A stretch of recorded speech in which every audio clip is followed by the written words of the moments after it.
Money4mzansi, a joy economy for all in South Africa by 2030. South Africa is a country of puzzling contradictions. On the one hand, we need massive amounts of infrastructure, homes for millions, roads, schools, clinics, and this would require reasonably low-skilled manual labor.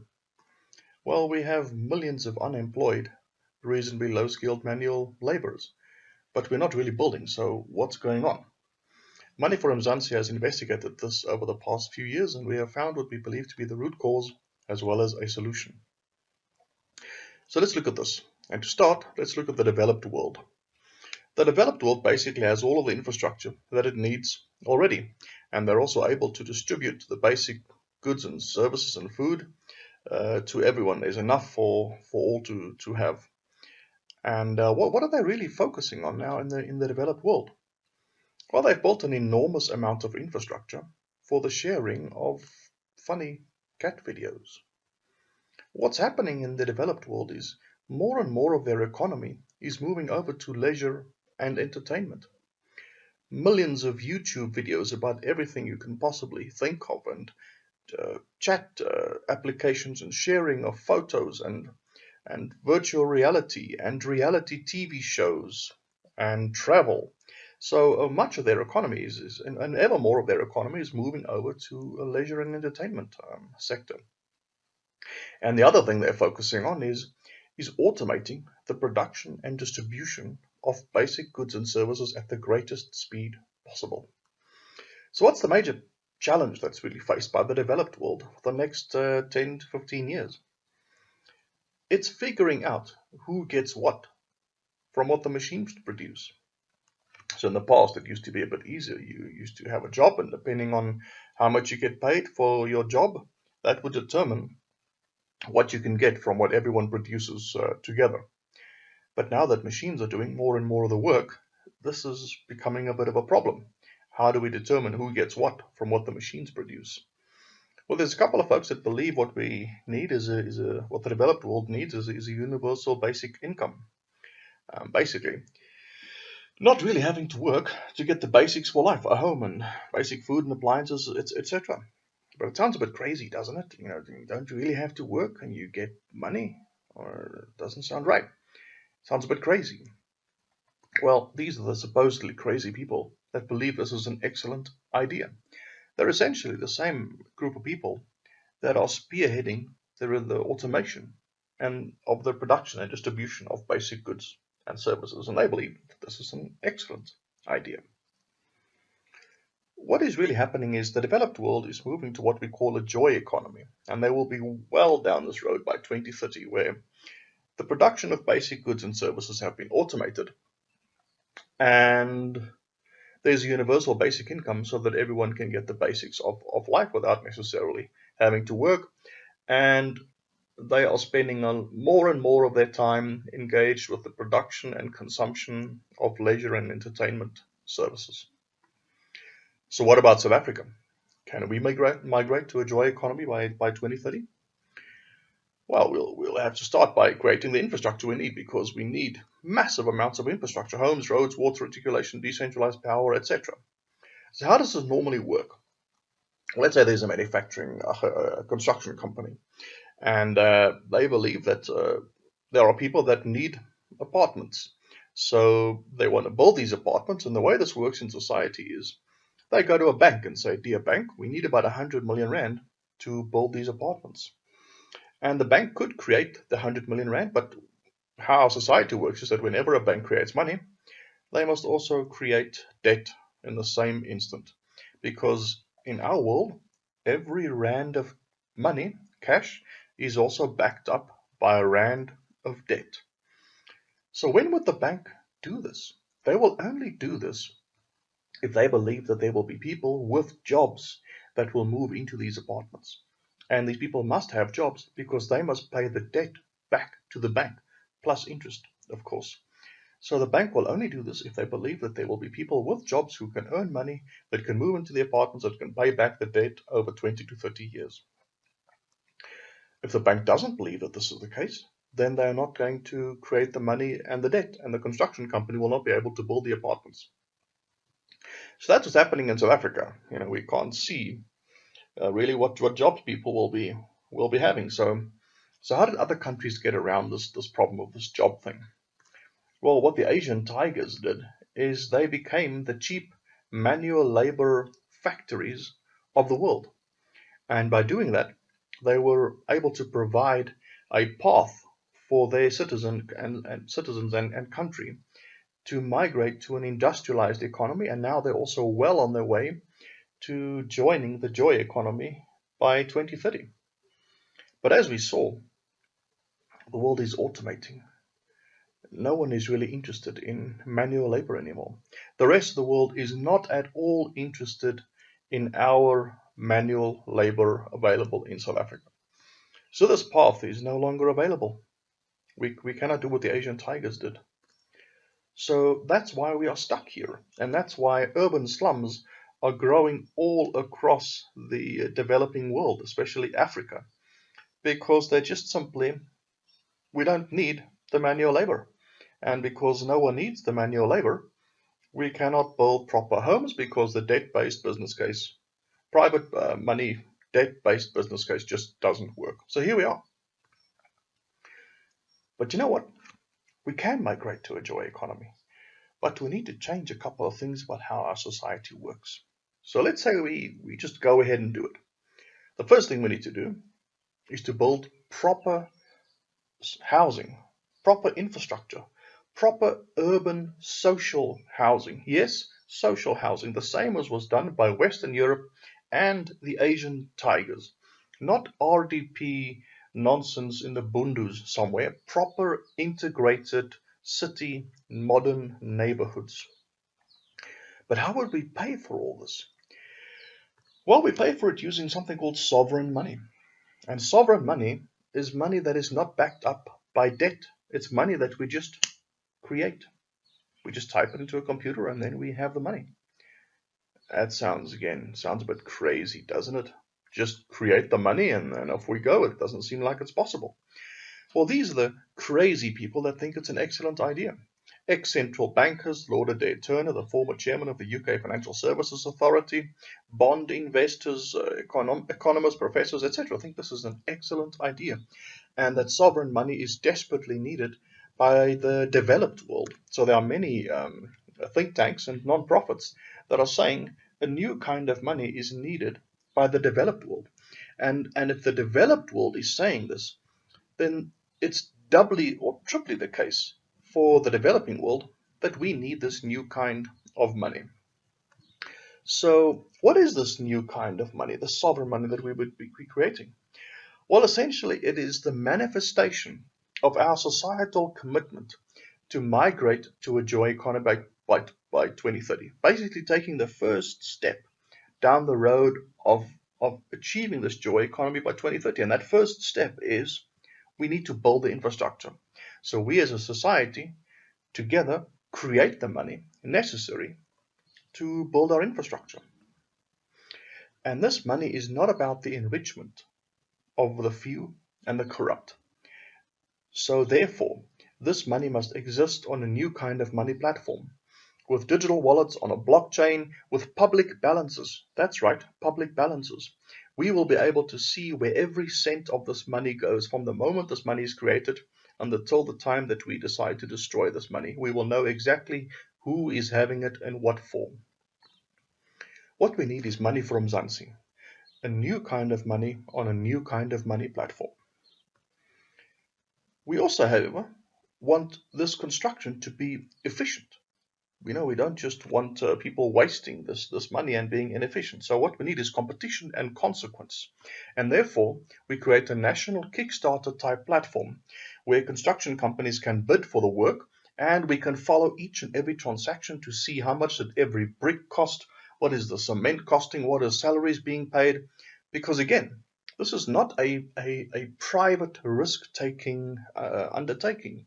It is us as a society deciding to build the infrastructure that we need with money we create, and therefore we want to be ensured that it doesn't enrich the few and the connected and the corrupt, and also that the work is done efficiently, and therefore we want to see each and every single transaction within these construction companies that are using this money that we created at a societal level.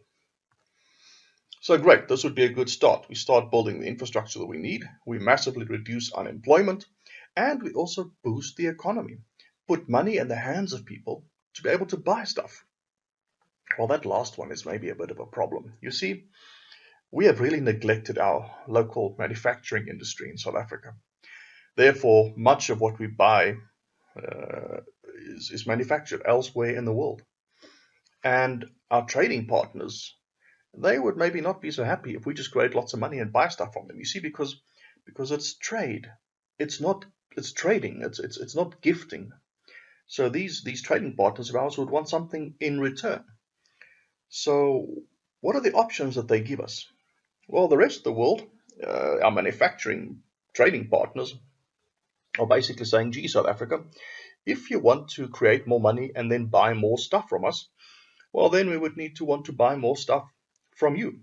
So you'd either be able to sell us more raw materials, but you know what? We don't really want any more of your raw materials. Or you must instantly become better than us at manufacturing and convince us to buy products that are better and cheaper from you. But it's highly unlikely because we are decades and decades ahead of you. So here we are, we're a bit stuck. But maybe there's another option. So instead of focusing on exporting raw materials or trying to export manufacturing, we focus rather on import substitution.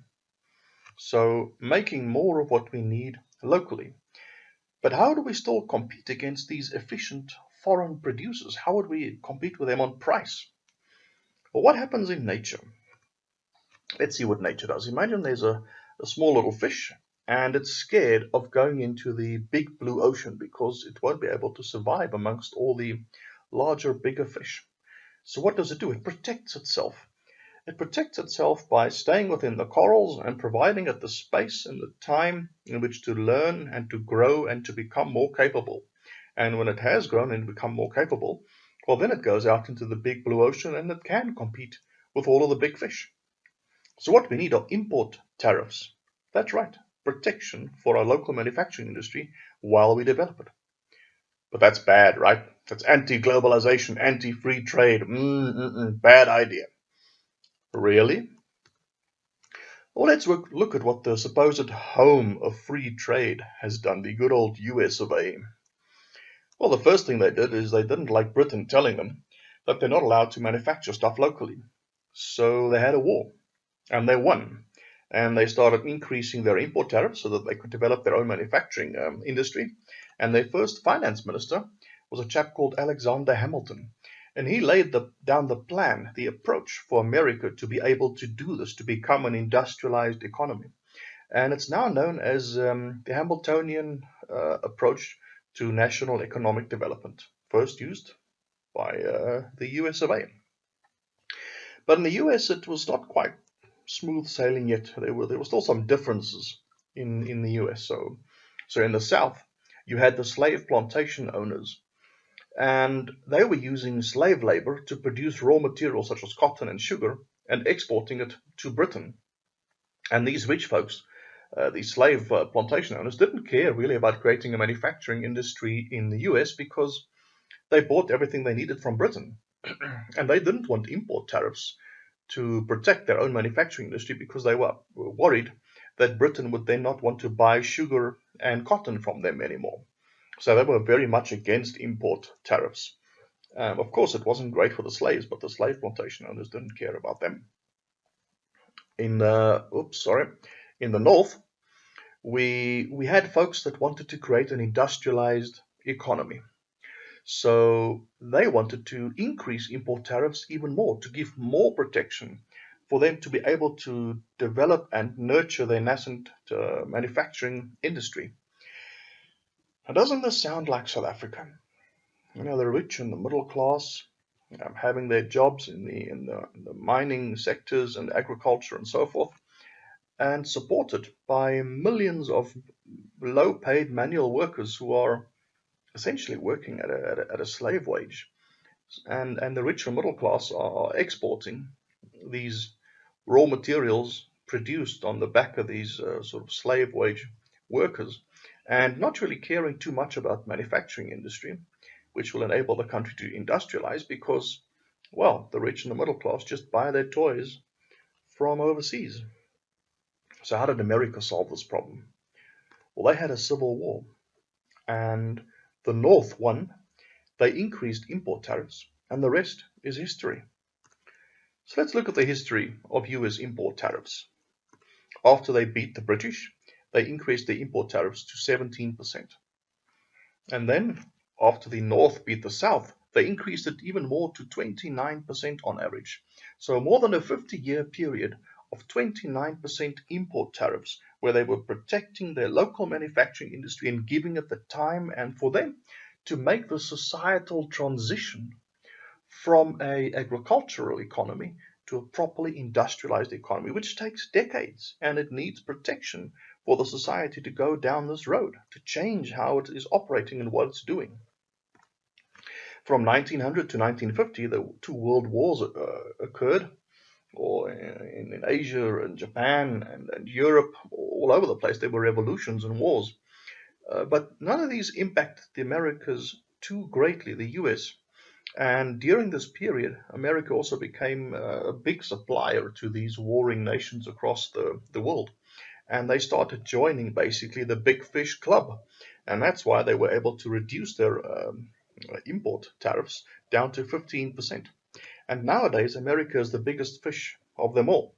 And therefore, they have almost no import tariffs anymore. But they've been a bit sneaky because instead of having import tariffs from the 1970s about, they started massively increasing government subsidy for research and development and industry, which is sort of like import tariffs, but just on a different kind of a basis. So if America really believed in this principle of comparative advantage and free trade, they'd still be the country best known for cotton and sugar. But they didn't make that. They didn't believe that. They didn't want the status quo. They challenged what was going on. So they used import tariffs to give themselves the time and the space in which to transform their economy to where they are today. So we need to do the same. We need to commit to a Hamiltonian approach of national economic development. So what are these import tariffs really? Economists often complain and say that the savings rate in South Africa is too low. People just consume and they don't save. And if we don't save, we won't be able to invest, and therefore we will not be able to transform our economy. Well, import tariffs, done directly, is basically the savings that we need. Because that money that we collect by charging more for imported goods, that money, correctly used, is the savings rate needed to invest into our industrialization. So the rich and middle class need to pay a little bit more for the stuff they import, the manufactured stuff that they import, and the little bit extra is used to invest into the development of our local manufacturing industry. Of course, again, that money is not really about enriching the few and the corrupt. This is all of us together paying these import tariffs because we want to move to a fully industrialized economy with good local manufacturing of the basic goods and services that we need. So this money also goes onto the open sovereign money platform with public balances. And we also use the national Kickstarter platform to make sure that this manufacturing is done efficiently. So on this Kickstarter platform, entrepreneurs bid for financing to create manufacturing capacity for local goods and services. And what do we focus on? Well, we focus on the stuff that are going to go into the millions of social homes that we build. Furniture, basic appliances, food, etc. But something we all need to understand is we're not really doing all of this to create jobs. Jobs are an after effect. We're doing all of this to migrate our country to a joy economy by 2030.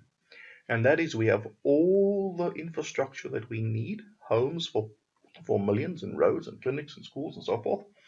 And we have automated production of the production and distribution, automated manufacturing of the basic goods and services that we need in the country. Machines. We want machines to do everything. So if we're still going to focus as much as we possibly can on automated production and distribution, then we also need to look at introducing a unconditional universal basic income, because the more we automate and the more infrastructure that is built, the fewer and fewer jobs there will be. Yet again, we will still not employ everyone, even if we build all the construction, do all the construction that we need, and we automate the production of goods and services. There will still be quite a few of us which are unemployed. And a universal basic income is the mechanism by which we will be able to equitably share the remaining manual work, so that instead of some working all hours for very low pay and millions of others doing nothing, we use universal basic income as the mechanism by which we can equitably share the remaining amount of manual work. And this money, especially this universal basic income money, definitely is not about the enrichment of the few and the corrupt. So it also goes on to the open sovereign money platform. So in summary, what we need to do in South Africa is commit to a Hamiltonian approach of national economic development by using a new kind of money on new open and transparent societal platforms. There is much more information on our website. Money4mzansi. We can migrate to a joy economy in South Africa by 2030.